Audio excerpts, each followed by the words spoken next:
What does the metropolitan community of Greater St. Louis mean to you? In two words, it means church home. And I say that because the first time um, when I came to Broadway, that was my second venture into MCCGSL.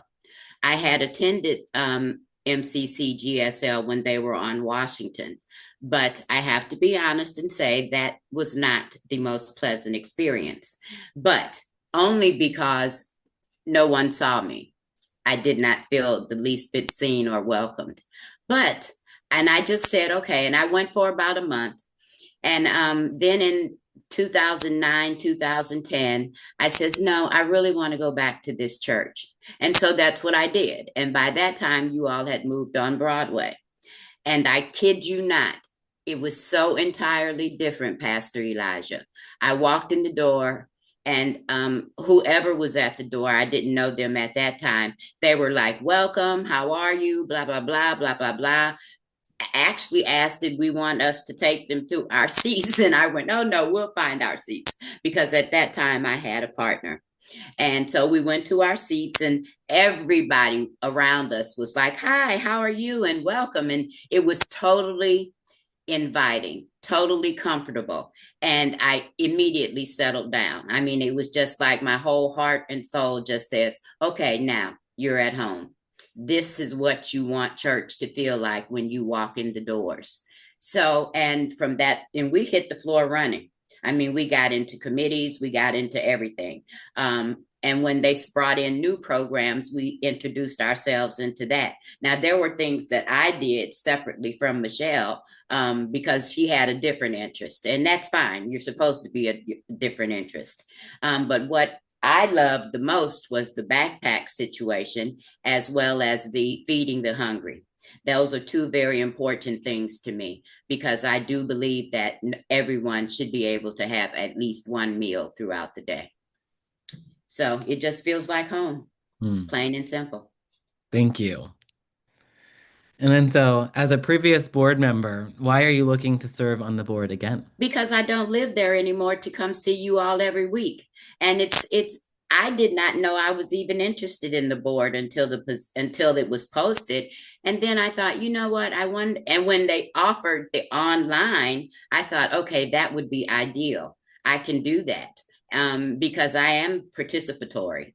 And I have no problem coming on Zoom, as you well know, because you see me every Tuesday.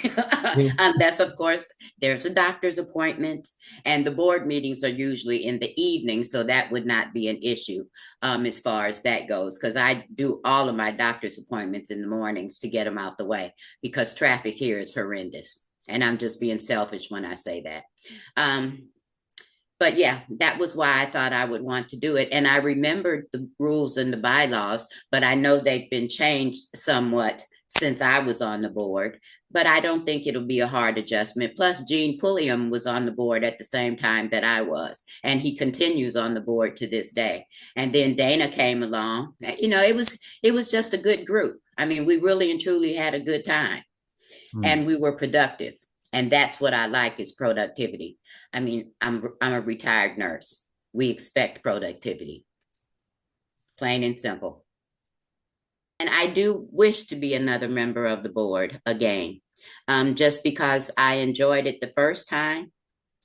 And I just think I do have potential to add something to it. I really and truly do. Because not only am I older, I'm also wiser. Because with age comes wisdom. And I recognize that wholeheartedly. And I would love, love to share that with the board members of MCCGSL. Since you're an online member and you attend virtually and you attend church online, as an online member now, what do you wish that people who came in person, what do you wish that they knew about your church experience? If you go back to when I was a child, I was raised in a very Southern Baptist environment. And anyone that knows anything about Southern Baptists know that they have rules and regulations, which, of course, as I grew older, became somewhat, um, I don't want to say upsetting to me, but I just wanted to say too restrictive. That's what I would thought. And they seem to me, a little bit judgmental, particularly about if you didn't come to church with hat, gloves, long flowing skirts, so all such as that. And I always thought it would, because I went to church and I dressed accordingly because my mom wouldn't have it any other way, but it was cumbersome to me. And sometimes you just don't feel like getting up, putting on all of that. You just want to go to church to get the word. And so when I did find MCCGSL, I was very happy. And what I also love about MCCGSL is they focus on the younger members. And I think that is a clue, a major, major positive, because we need the younger people. Because if we don't have activities that they're interested in, they won't come back. And we need to keep them in the fold because I, for one, am aging out.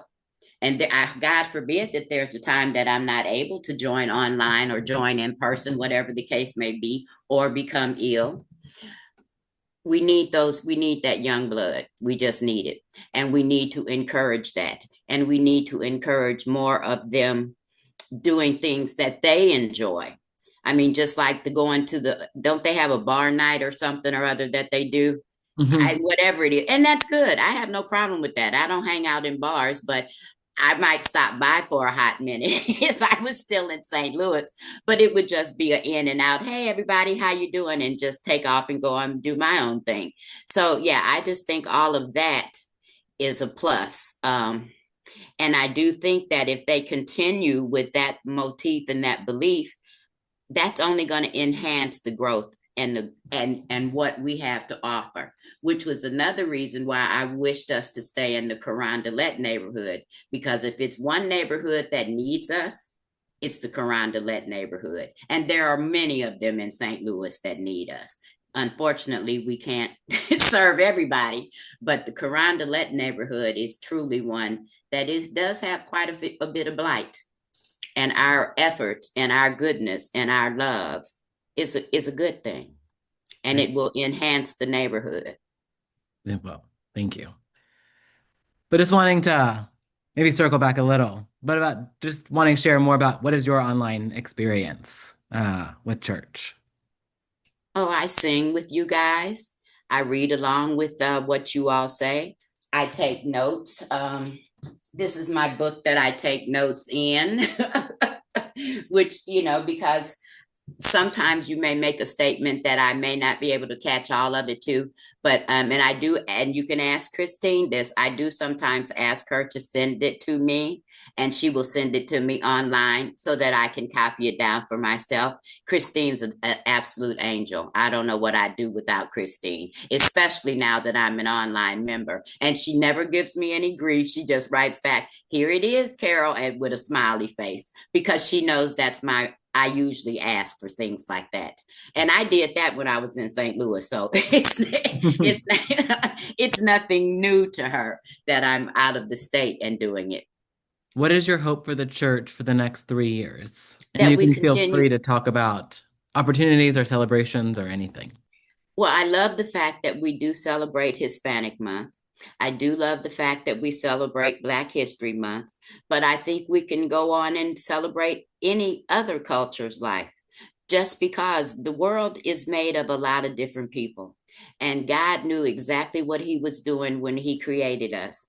And that's why He created us different. We look different, we sound different. But when you read the words from the Buddhists, when you read the words from the Japanese in English, you will see they mimic exactly what our Bible says. And most people don't know that because they don't explore other cultures. And we need to continue to do that because there is no difference in a person because of their culture. They're still human. They still have feelings. They still have thoughts. And we need to recognize that.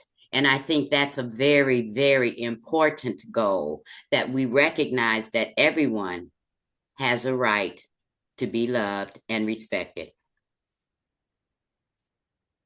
Amen. Well, it's true. I believe that fully, and I always have. Because if you go back through my history, I have friends from every every culture, including the Jewish faith. Just because, and I've gone to bar mitzvahs, I've done it all because guess what? That they have lives just like we do. They have rituals that I mean they don't do the same celebrations we do, but it's okay. I do it for my own knowledge base so that I can speak to someone of another knowledge, I mean, of another faith or culture with some ease. I don't know everything about their cultures and I don't pretend to, but I don't have a problem asking questions because most people will tell you very honestly what their culture is like. Yeah. Yeah, they So here, will. some of your hopes are just for us to continue to expand and faith Always, and just always. diversity. And production. Always production is at the end because I believe in that. I believe that with my whole heart. And I know that MCCGSL is capable of doing that. I know they are because I've seen it. I've been a part of it. So I know it to be true. Yeah. So, Mm.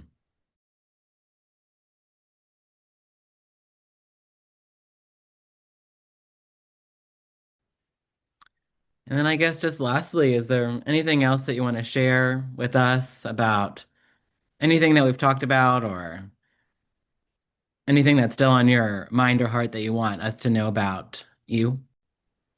well, I don't know how deep in depth you wish me to go, but I can tell you. And I think the people that know me well at that church already know these things. So they'll probably say, why are you saying that? We already know that. but I do like organization. I do like a systematic approach to most things, but that takes effort. And I like to work with people who want to put in the effort and the consistency and are willing to do the work because we can't have one person doing all the work and everybody else just taking the credit for it. We need to work together as a team. And that is one of the things that I loved. I loved that backpack, I just did. And I love the taking the foods to the different schools and whatever we did. So I just think those things are very much a needed part of the community, and it lets the community know that they have a place where they can go if they need help. And I just love that that is what MCCGSL represents to most of the cities and the neighborhoods that we are in. That is very important to me. Mm. And with that, I am done.